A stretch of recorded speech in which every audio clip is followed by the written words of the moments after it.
അസ്സലാമലൈക്കും. ഈദ് മുബാറക്. തഖബ്ബലല്ലാഹു മിന്നാ വമിൻകും. അപ്പോൾ ചൈനയില്ല വലിയ പെരുന്നാൾ എങ്ങനെയാണെന്ന് കാണണ്ടേ. ഞാൻ ഒരു ചെറുപെരുന്നാളിൻ്റെ ലോങ് വീഡിയോ ഇട്ടിട്ട് ഇപ്പോഴാണ് കേട്ടോ പിന്നെ ലോങ് വീഡിയോ ഇടുന്നത്. വലിയ പെരുന്നാൾ എന്തായാലും എനിക്ക് നെയ്യത്തുണ്ടായിരുന്നതാണ്, എന്തായാലും ലോങ് വീഡിയോ വേണമെന്ന്.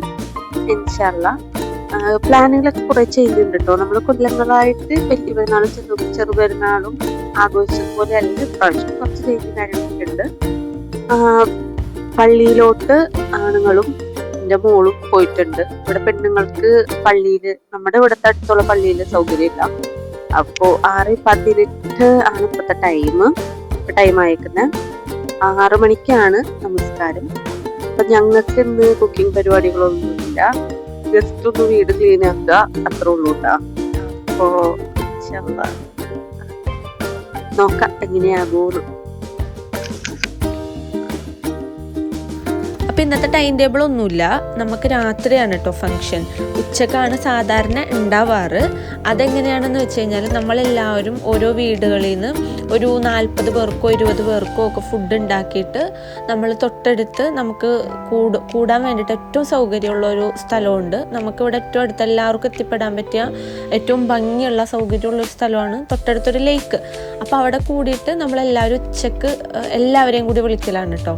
അതായത് സൗത്ത് ഉണ്ടാകും, നോർത്ത് ഉണ്ടാകും, മുസ്ലിങ്ങളും ചൈനീസുകാരും ക്രിസ്ത്യൻസും എല്ലാവരും കാണുമേ. അങ്ങനെ എല്ലാവരും നമുക്കറിയുന്ന നമ്മളായിട്ട് ബന്ധപ്പെട്ട എല്ലാവരെയും വിളിച്ചിട്ട് നമ്മൾ ഫുഡ് കൊടുക്കലാണ് സാധാരണഗതിയിൽ ഉണ്ടാവാറ്. പക്ഷെ ഇപ്രാവശ്യം അങ്ങനെയല്ല. പിന്നെ അതുമല്ല, നമ്മൾ സൗത്തുകാർ കുറച്ച് മുന്നിലായിരുന്നു. അതായത് നമ്മളിവിടെ ഒരുപാട് മലയാളികൾ ഉണ്ടാവുകയും നമ്മളെല്ലാവരും കൂടി ഫുഡ് ഉണ്ടാക്കി കൊണ്ടുപോവുകയും ചെയ്യുമായിരുന്നു കേട്ടോ. അപ്പം നോർത്തിൽ ഒരു ടീം മാത്രമാണ് എപ്പോഴും ഫുഡ് ഉണ്ടാക്കി കൊണ്ടുവരാറുണ്ടായിരുന്നത്. ഇപ്രാവശ്യം അതിനൊരു മാറ്റമുണ്ട്. കാരണം അവർ 2 ആടിനെ അവർ ഏറ്റെടുത്തിട്ടുണ്ടായിരുന്നു. അപ്പം അതിൻ്റെ മീറ്റ് കിട്ടിയിട്ടും അത് ശരിയാക്കാനായിട്ട് വൈകുമായിരുന്നു. അപ്പം അതുകൊണ്ട് തന്നെ എന്താണെന്ന് വെച്ചാൽ ഒരു വലിയ ഹോട്ടലിനെ ഏൽപ്പിച്ചിട്ട് രാത്രിയാണ് ഫംഗ്ഷൻ. സോ നമുക്ക് പണിയൊന്നുമില്ല, പക്ഷെ പണി ഇല്ലാണ്ടായപ്പോഴും ഒരിടങ്ങേറുണ്ട്. എന്ന് കഴിഞ്ഞാലും നമുക്ക് വേറെ പണിയൊന്നും ഇല്ലാത്തതുകൊണ്ട് വീട് ക്ലീൻ ചെയ്യാന്ന് പറയണത് മാത്രമേ ഉള്ളൂ കേട്ടോ. അപ്പം ഇന്നിവിടെ രാവിലത്തെ പെരുന്നാൾ നമസ്കാരം പള്ളിയിൽ 6:30 അപ്പോൾ 6 മണിക്ക് തന്നെ എല്ലാവരും പോയി വന്ന്. എനിക്ക് അതുകൊണ്ട് നേരത്തെ എണീറ്റുകൊണ്ട് തന്നെ ഞാൻ അത്ര നേരത്തെ എണീറ്റിട്ടിരിക്കാറില്ല, കിടക്കാറുണ്ട് എണീറ്റ് കഴിഞ്ഞിട്ട്, നമസ്കാരം കഴിഞ്ഞിട്ട്. അപ്പോൾ എനിക്ക് ഉറക്കമൊക്കെ ഉണ്ടായിരുന്നു. ഞാൻ ഉറക്കമൊക്കെ എണീറ്റ് കഴിഞ്ഞിട്ടാണ് കേട്ടോ പിന്നെ ക്ലീൻ ചെയ്യാൻ നിൽക്കുന്നത്. അപ്പോൾ ക്ലീനൊക്കെ ആക്കി ഉച്ചക്ക് തട്ടിക്കൂട്ടാന്ന് വിചാരിച്ചു എന്തെങ്കിലും. കാരണം രാത്രി അത്യാവശ്യം നല്ല ഹെവിയാണ്, വയറൊക്കെ ഒഴിച്ചിടാൻ വേണ്ടിയിട്ടാണ് കേട്ടോ. അപ്പം ഇങ്ങനെയാണ് ഇന്നത്തെ ഒരു കാര്യം ഉണ്ടാവുക. നമ്മൾ ഫോട്ടോ എടുക്കാൻ വേണ്ടി പോകണം എന്ന് വിചാരിച്ചിട്ടുണ്ട് ഇൻഷാ അല്ലാ. എനിക്ക് നാട്ടിൽ നിന്ന് ഇവിടേക്ക് വരുമ്പോൾ ഉണ്ടായിരുന്ന ഏറ്റവും വലിയൊരു ടെൻഷനായിരുന്നു കേട്ടോ. അതായത് പെരുന്നാൾ എങ്ങനെയായിരിക്കും എന്നുള്ളതൊക്കെ. ബാക്കി ഇപ്പോൾ ഓക്കെ കുഴപ്പമില്ല. പക്ഷെ നമ്മൾ ഇത്രയും നാൾ, അതായത് എനിക്ക് ഓർമ്മ വെച്ച നാൾ മുതൽ ഞാൻ കൂടിയിരുന്നൊരു പെരുന്നാളുണ്ടല്ലോ, തികച്ചും അങ്ങനെ ആയിരിക്കില്ല എന്ന് നല്ല ഉറപ്പുണ്ടല്ലോ ഉള്ളിൽ. അപ്പോൾ അതെങ്ങനെ ആയിരിക്കും, പുതിയ ആൾക്കാർ, നമുക്കത് എനിക്കിഷ്ടമാവും, അങ്ങനെയൊക്കെ ഭയങ്കര ടെൻഷൻ ഉണ്ടായിരുന്നേ. പിന്നെ ഒരു കാര്യം ഞാൻ മനസ്സിലാക്കിയതെന്ന് വെച്ച് കഴിഞ്ഞാൽ നമ്മളെപ്പോഴും ഒരേപോലെ ഇരുന്ന് കഴിഞ്ഞാൽ അതും ലൈഫല്ല. നമ്മൾ പുതുതായിട്ടുള്ള കാര്യങ്ങൾ അഡാപ്റ്റ് ചെയ്യണം. നമ്മുടെ ലൈഫ് ഇങ്ങനെ മൂണായിക്കൊണ്ടിരിക്കണല്ലേ. ഇപ്പോൾ ഇവിടേക്ക് വന്ന് ഇപ്പം എൻ്റെ കൂടെ ഉള്ള ഒരുപാട് പേര് കൂടെയില്ല, വേറെ കുറേ പേര് ഇപ്പോൾ കൂടെ ഉണ്ട്. അപ്പോൾ എന്താ പറയുക, അങ്ങനെ പുതിയ കുറേ ബന്ധങ്ങൾ കിട്ടി. പിന്നെ അൽഹംദുലില്ലാ നല്ല അടിപൊളിയായിട്ട് തന്നെ ഇവിടുത്തെ പെരുന്നാൾ കൂടാനും പറ്റുന്നുണ്ട് കേട്ടോ. അപ്പോൾ നാട്ടിൽ മിസ്സ് ചെയ്യുന്നുണ്ടെങ്കിൽ പോലും അൽഹംദുലില്ലാ ഇവിടെ അടിപൊളിയായിട്ട് തന്നെ കൂടാൻ പറ്റുന്നുണ്ട്. അതെനിക്ക് ഭയങ്കര സന്തോഷമായിട്ട് തോന്നി.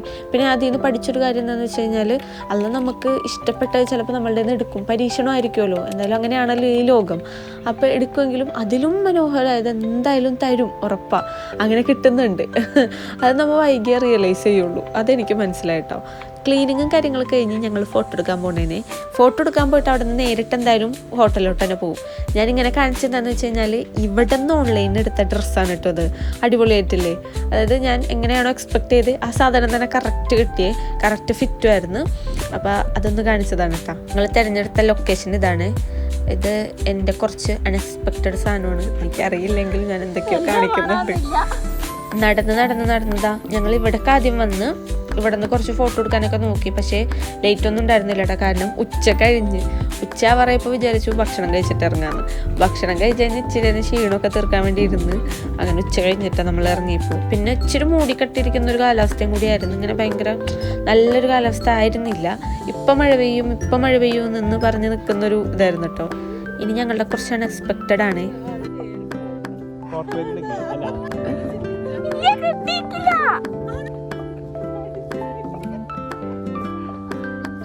അല്ലോ എന്തൊരു നാച്ചുറാലിറ്റി.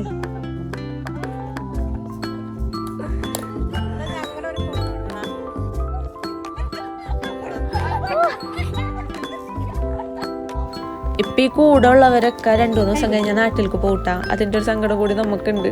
കാരണം ഇവരൊക്കെയാണ് പെരുന്നാൾ അടിപൊളിയാക്കുന്നത്.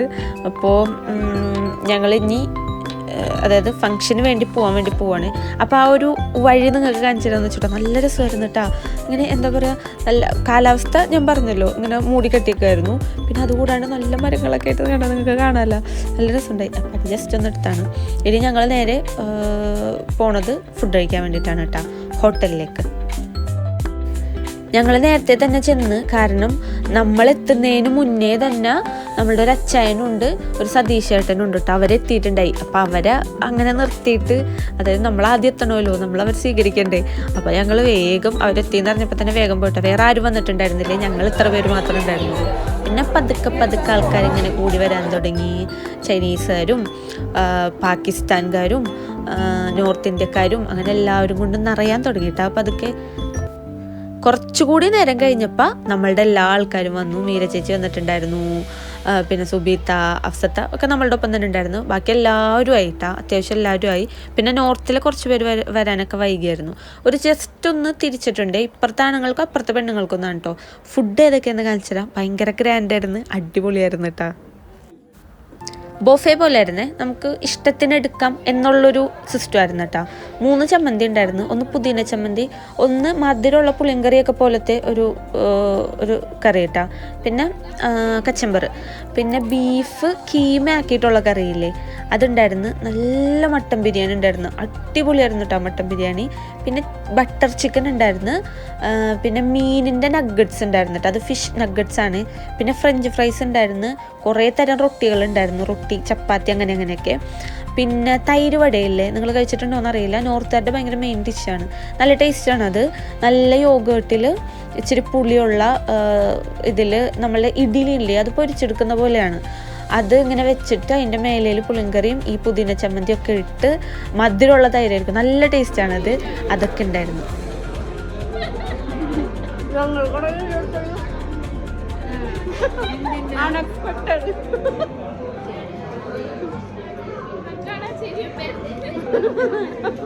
അവളോട് ഞാൻ അൺഎക്സ്പെക്റ്റഡാ അങ്ങോട്ടൊക്കെ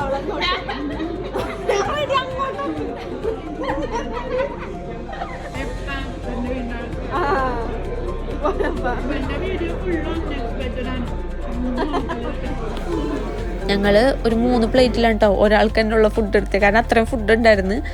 അങ്ങനെ പിന്നെ ഡെസേർട്ടിനായിട്ട് ചെറിയൊരു സേമിയം വെച്ചിട്ടൊരു ഡെസേർട്ട് ഉണ്ടായിരുന്നു കേട്ടോ.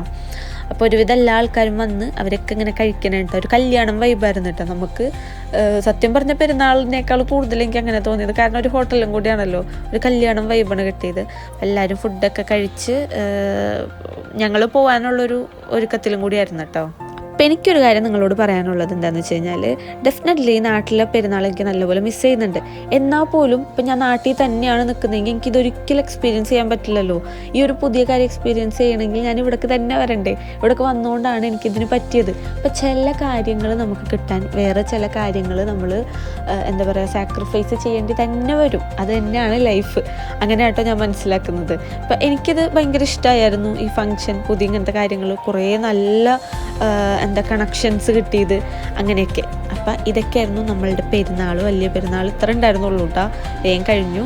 നല്ല ടയേർഡായിട്ടാണ് ഞാൻ വീട്ടിലെത്തിയത്, കാരണം നല്ല ഇന്ന് കംപ്ലീറ്റ് ഇങ്ങനെ ഒരു ഒരുക്കവും ക്ലീനിങ്ങും കാര്യങ്ങളൊക്കെ തന്നെയായിരുന്നല്ലോ. അതൊക്കെ കഴിഞ്ഞിട്ട് കുറേ പേരൊക്കെ നാട്ടിലേക്ക് പോവുകയാണ്. അതിൻ്റെ വിഷമം കൂടി ഉണ്ട് കേട്ടോ നമുക്ക്.